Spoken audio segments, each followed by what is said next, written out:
Estamos con Casimiro Ramírez Tenorio. Eh, Vamos a conversar con él a propósito de el primer premio Altazor de novela infantil del año 2013, que lo ganara con la novela Juan Osito en el Valle de las Serpientes. Eh, yo creo que esto es un poco el pretexto para conocer a fondo tu trabajo creativo. Sabemos que estudiaste en San Marcos en la década del 80, si no me equivoco, en literatura. Y de repente me encantaría, porque las personas eh, conocemos, o se conoce que por tradición la literatura está bien cimentada en San Marcos. Y muchos de nuestros buenos escritores han salido de ahí. Entonces, de repente nos puedes contar un poco tu experiencia estudiando en San Marcos y más o menos cómo fue, cómo se movió tu generación, o sea, las personas que caminaban junto a ti y también tu producción de manera particular. Mira, mi experiencia en San Marcos fue una experiencia realmente inolvidable, porque yo llegué a San Marcos prácticamente dejando medicina en Villarreal, ¿no? De hecho, literatura era lo que más me atraía, pero por algunas presiones familiares yo empecé a estudiar medicina en Villarreal. Y yo llegué el 82 a San Marcos, ¿no? Una década en que San Marcos estaba casi como, según mi percepción, estaba así en disolución prácticamente, ¿no? Porque yo llegué con muchas ilusiones de encontrar una universidad ordenada, ¿no? Donde yo puedo estudiar casi como el colegio, ¿no? Profesores que van ahí, todo en orden, ¿no? Sin embargo, cuando llegué, la situación era bastante caótica por el mismo contexto que se vivía en ese momento. A pesar de eso, me inserté por ahí en algunos grupos que tenían inquietudes culturales, básicamente, con cierta orientación política, pero no definida la orientación política, más allá de decir que eran de izquierda, ¿no? Y bueno, fue una experiencia que, por un lado, me hizo creer por algún tiempo que lo académico no era el camino, sino más bien la formación autodidacta, ¿no? En eso se me fueron algunos años hasta que al final, en la década del 90, ya por el 92, 93, retomé en serio la carrera de literatura y la concluí por el 94. Pero ya fueron 2 años en que me dediqué básicamente a estudiar, ¿no? De hecho, trabajaba en ese tiempo, pero me dediqué a estudiar como se debía, ¿no? Ya dejando de lado esa ilusión de la formación autodidacta que había. ¿Perteneciste a algún grupo de literatura? Mira, teníamos un grupo que se llamaba o que no no tuvo un nombre preciso, sino más bien estaba en torno a una revista que se llamó Santiago, de la que sacamos 2 números nomás, ¿no? ¿Y quiénes estaban ahí? Mira, yo recuerdo a Isaac Guamán, por ejemplo, entre los que han seguido un poco trabajando en literatura, a Isaac Guamán. Después muchos amigos Santiago Soberón, recuerdo, estaba también con nosotros, Mario García Isla, que ahora está trabajando en San Marcos también. Pero era casi así como un grupo que miraba con recelo ¿qué te digo? La formación académica, y a veces no sé, descuidábamos los cursos un poco, ¿no? ¿Y por qué Santiago? ¿Tiene algo que ver con el santo? Santiago, en ese tiempo un poco era la visión hacia provincias: Santiago Matamoros, Santiago Mata Indios, ¿no? La significación de Santiago era así como que para... ya no recuerdo mucho el significado exacto, pero por ahí venía, ¿no? Incluso en ese tiempo recuerdo que Pedro Escribano anunciaba un nuevo poemario después de haber ganado el poeta joven del Perú con Manuscrito del Viento, anunciaba un nuevo poemario que se iba a llamar Santiago. Ah, ¿no? mira. Porque la imagen de Santiago estaba bien, Arraigada. arraigada, o estaba en discusión Ajá. en ese momento en Ajá. el ambiente de Santiago, del patio de letras en literatura. Ah, ¿no? por eso era. Por la significación, o en todo caso los vínculos que tenía con la literatura oral, que se estaba rescatando en ese tiempo. ¿no? Como te digo, en este momento no recuerdo mucho las explicaciones que tenía, las significaciones que tenía Santiago, pero estábamos en ese contexto. ¿no? Recuerdo incluso como yo tenía amistad con Pedro Escribano más que los otros amigos del grupo, me dijeron que le pidiera así como permiso a Pedro Escribano para que la revista se llame Santiago, como se iba a llamar Si él tuviera su poemario, ¿no? el derecho sobre el nombre. Entonces yo recuerdo que me acerqué a Pedro Escribano y le dije, oye Pedrito, hay esto, ¿no? Mira, queremos ponerle el nombre de Santiago a nuestra revista, pero tú sabes que tu libro tiene ese título, ¿no? Que va a salir, ¿no? Pedrito como siempre me mira y me dice, mira, yo no sé si es una feliz coincidencia o una falta de originalidad, pero yo no me opondría, ¿no? La revista salió, ¿no? Salió en un solo volumen el número 1 y el número 2, con trabajos de escritores de Huancayo y Jauja. ¿no? Incluso fuimos a presentarla en Huancayo. ¿no? Y ahora, hablando de la presentación. ¿Y por qué de Huancayo y Jauja? Porque tú eres de procedencia de Jaén y la revista sale en Lima, ¿no? Entonces... Bueno, claro, la idea era trabajar, rescatar los trabajos de escritores de provincias.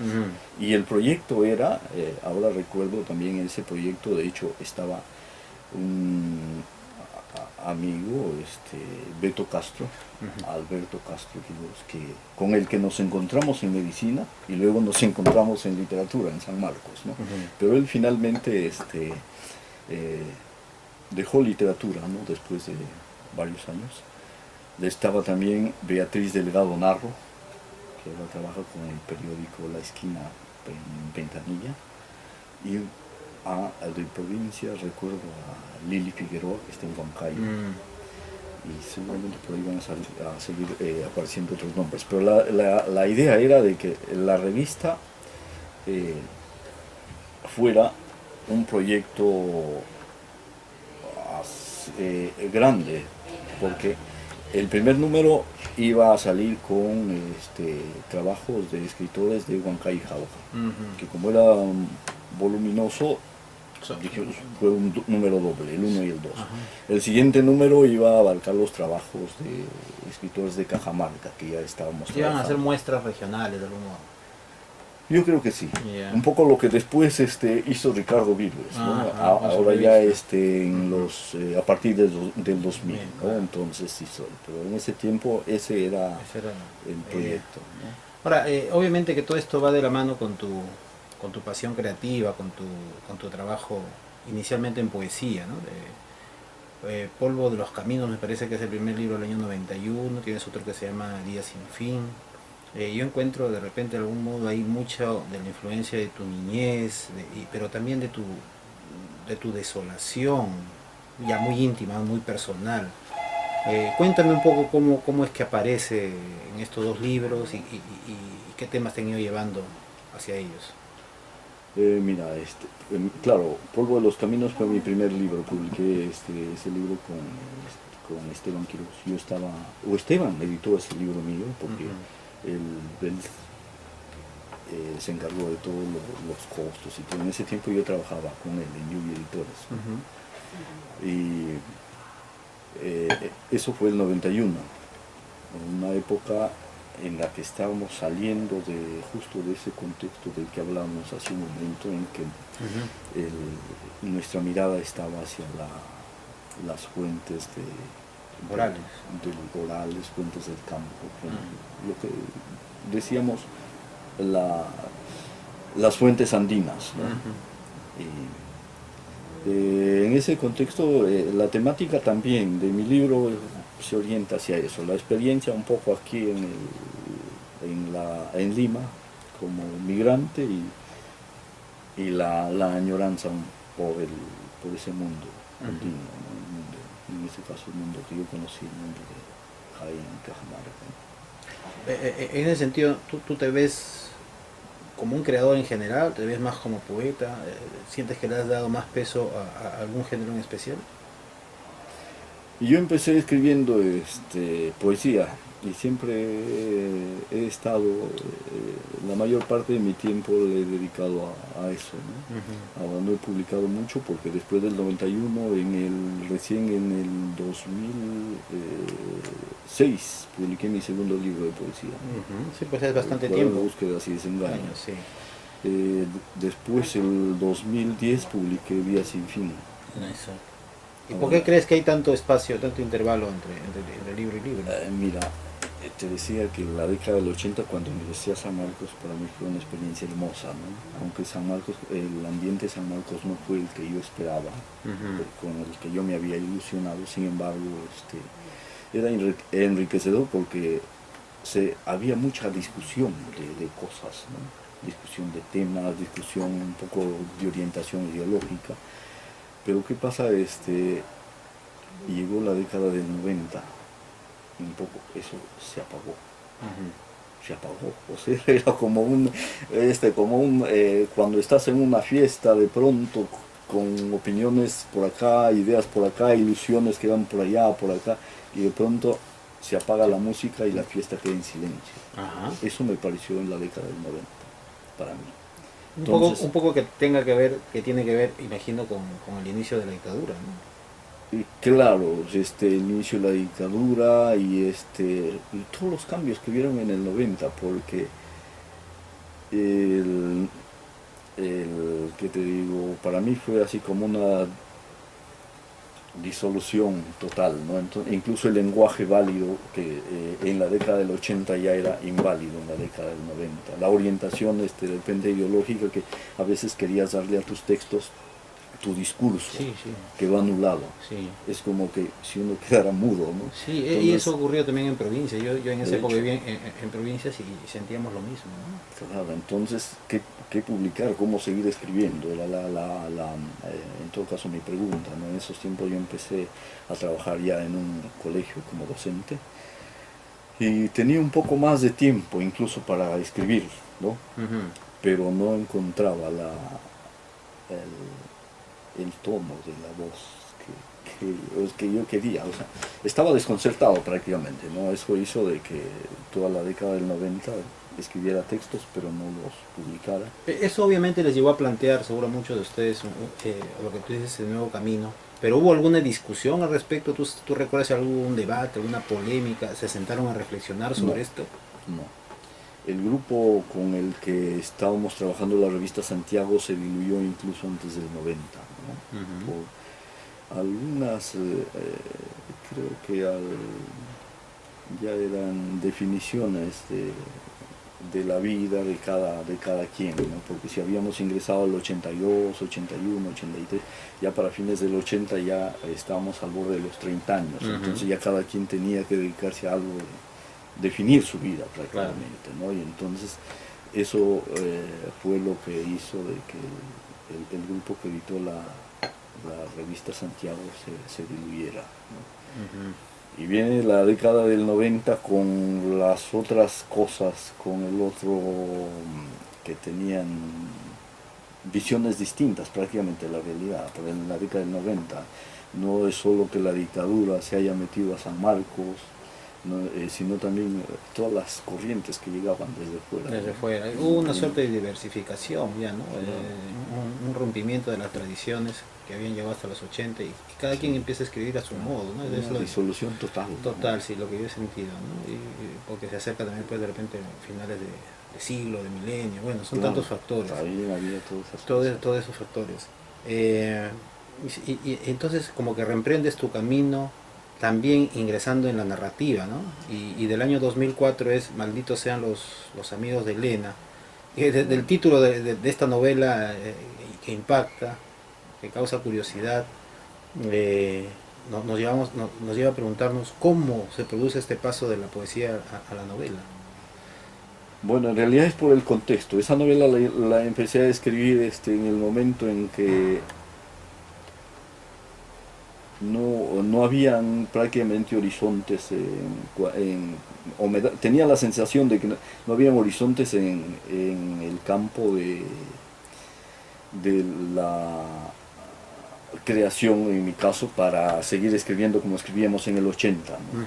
En ese contexto de la disolución de la que hablábamos es donde yo creo que como una catarsis de la angustia que sentía en ese momento, empecé a redactar esa novela, a escribir, ¿no? Porque la empecé a escribir por el año 95, 96, más o menos, justo cuando estaba trabajando en el colegio, ¿no? ¿Y? Pero claro, la publicamos todavía en el 2004. ¿Pero con qué espíritu, con qué ánimo temático? No, es más existencialista, es totalmente existencialista esa novela, ¿no? ¿Llevado por alguna cosa en especial, crees tú? En especial, no, pero como te digo, era parte de un poco, creo que la angustia que sentía en esos años. Porque el título nos lleva hacia una suerte de decepción amorosa o de desencuentro amoroso.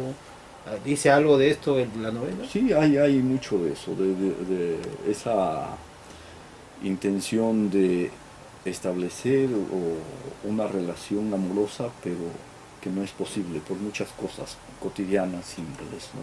Eso está en la novela, ¿no? Hay muchas cosas que se cuestiona la paternidad, incluso en algún momento dentro de la novela. El aborto, por ejemplo, está ahí como una de las cosas que aparecen en varias partes de la novela, ¿no? Un poco la opinión que manejaba yo mismo sobre el aborto en ese tiempo, y la infidelidad, ¿no? Aparece en esa novela, ¿no? Y pasar del discurso de la poesía al de la narrativa, ¿no? Es totalmente otra cosa. ¿Te trajo problemas? ¿O crees tú que ha sido por una cosa, por una consecuencia lógica? Porque a veces resulta, porque sentarse a escribir novela que requiere disciplina y todo ello, ¿no te trajo problemas? No, porque en realidad yo escribía mucho así, incluso desde que ingresé a San Marcos, incluso antes, creo, cuando estaba en Villarreal nomás. Yo empecé a escribir así, no digamos diarios pues formales, ¿no? Sino un cuadernito, tenía mi cuadernito donde escribía todas mis experiencias, a veces las que me impactaban aquí en Lima, y cuando estuve en Villarreal, en San Marcos igual, y cuando empezó esa disolución del 90 también, ¿no? Entonces en algún momento me di cuenta que habían pasajes de los que había escrito por ahí o no a la volada, sino como diario, me podían servir para estructurar una novela corta, y luego trabajando, dándole vueltas, anulando algunas cosas, agregando otras al final. Más o menos para el 2000 tenía ya el texto acabado, ¿no? Pero no quería publicarlo hasta que unos amigos lo leyeron cuando ya estaba trabajando en San Marcos. Lo leyeron y me dijeron, hay que publicarlo, ¿no? Entonces salí de San Marcos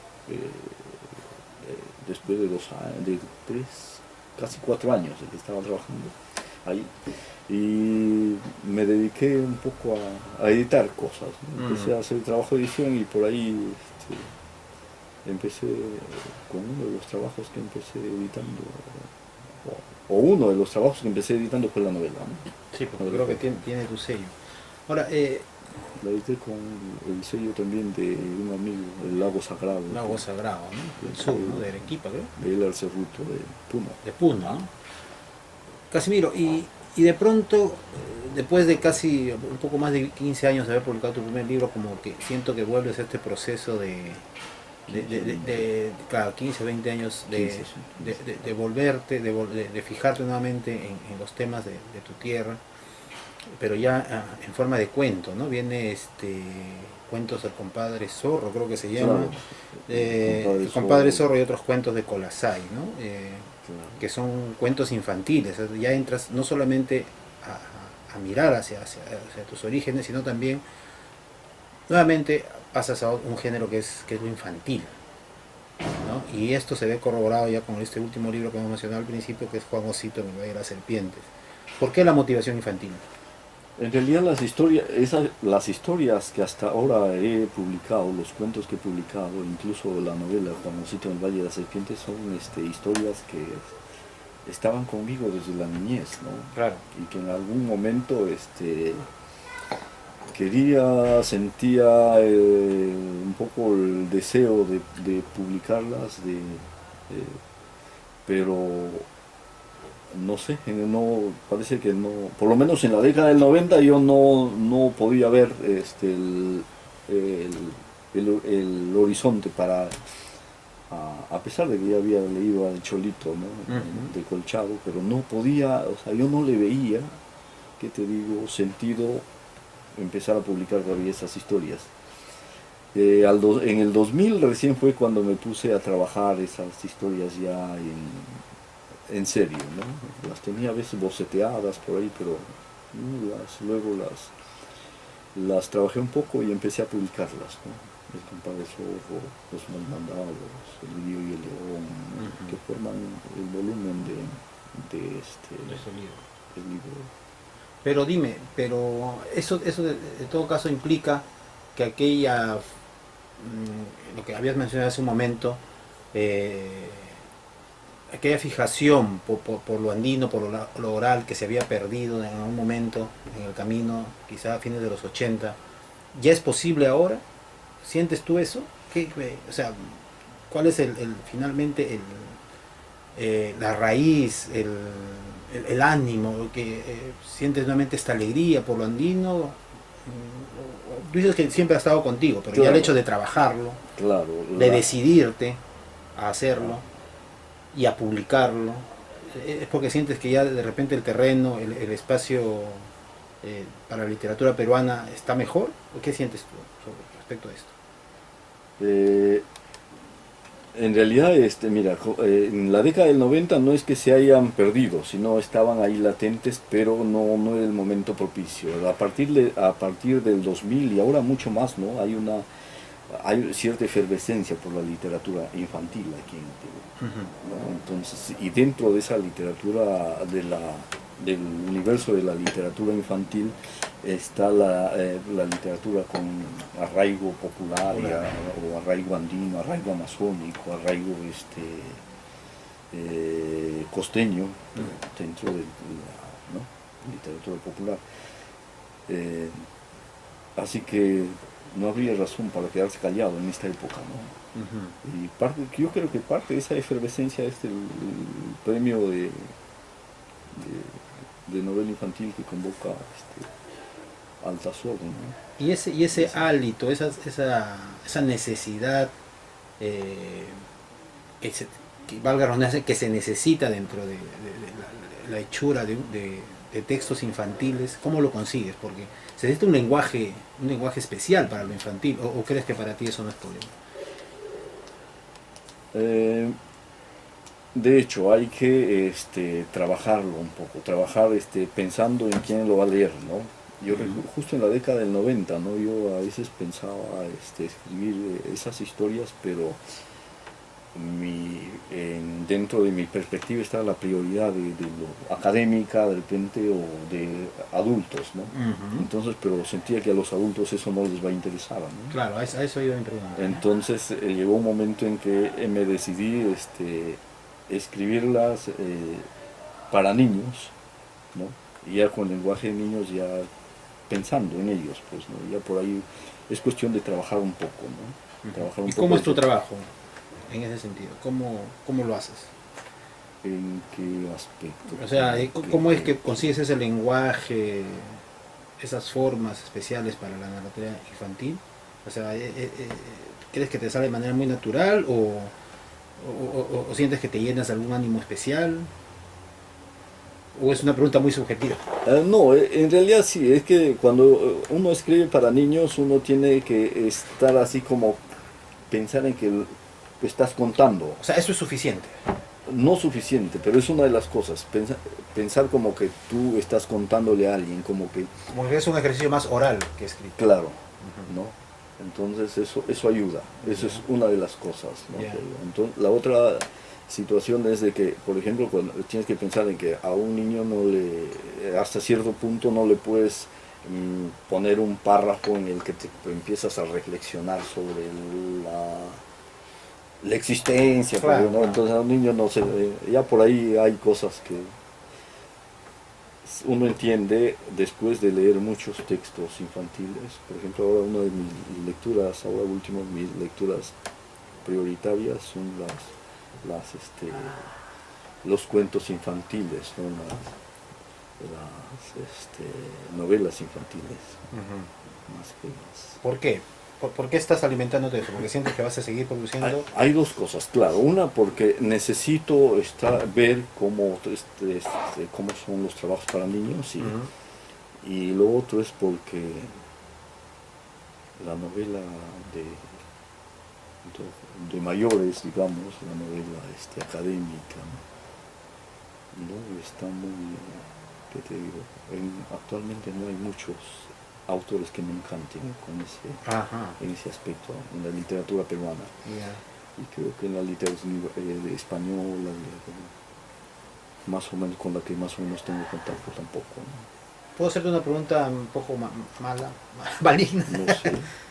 Tú eres editor y los editores un poco que han conseguido orientar sus ventas hacia el plan lector, que quiere decir de alguna manera literatura infantil. ¿Será que Y por esto, juvenil. y juvenil, será que por esto tú estás decidiéndote a hacer más de este tipo de literatura por una cuestión de ventas? Mira, como editor, en mi trabajo de editor, por el momento está eh, Paralizado. no paralizado, pero es- es muy lento, o en Ujú. todo caso Muy esporádico. esporádico, es el término, es muy Ya. esporádico. Así que, y cuando escribo para niños, cuando escribí Juan Osito, por ejemplo, no lo escribí realmente pensando en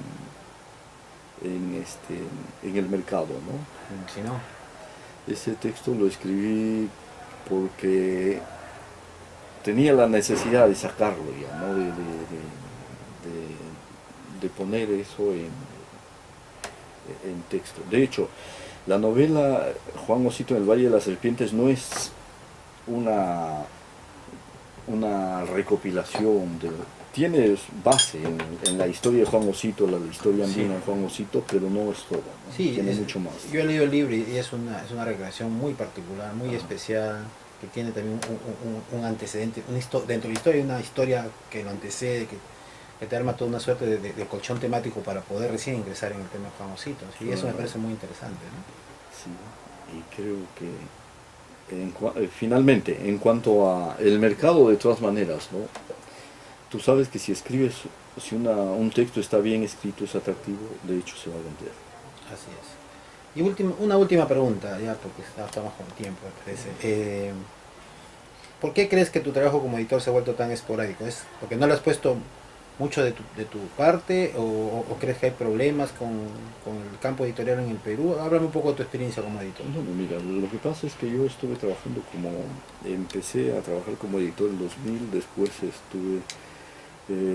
por el 2008 tuve una oferta de trabajo en provincias, Ujú, fui y he estado como 4 años por ahí, ujú. ¿no? De hecho, cuando fui con esa oferta de trabajo, fui dejándolo todo, ¿no? Lo que era literatura, lo que era ediciones, todo. Todo lo que es literatura, dejaste. Es escritura, todo, ¿no? ¿Cuántos años estuviste? 4 años. ¿No? 4 años. 4 años, y después ya he vuelto, pero Es como empezar de con otras nuevo. perspectivas, ¿no? Ujú. Con otras perspectivas, y de paso, pero resulta que cuando yo estaba acá, algunos amigos me pidieron que editara sus libros, ¿no? Así Ujú. que por ahí he mantenido eso todavía, pero no como un, un trabajo al que yo haya venido, haya regresado a Nazca a dedicarme, sino bueno, como manteniendo la imagen, por ahí si alguien me dice hacemos esto, que lo hacemos. No ese es mi trabajo prioritario ahorita. Okay. Bien, bien Casimiro, te agradecemos por estas palabras y gracias también al libro. Gracias a ustedes. Gracias a ustedes.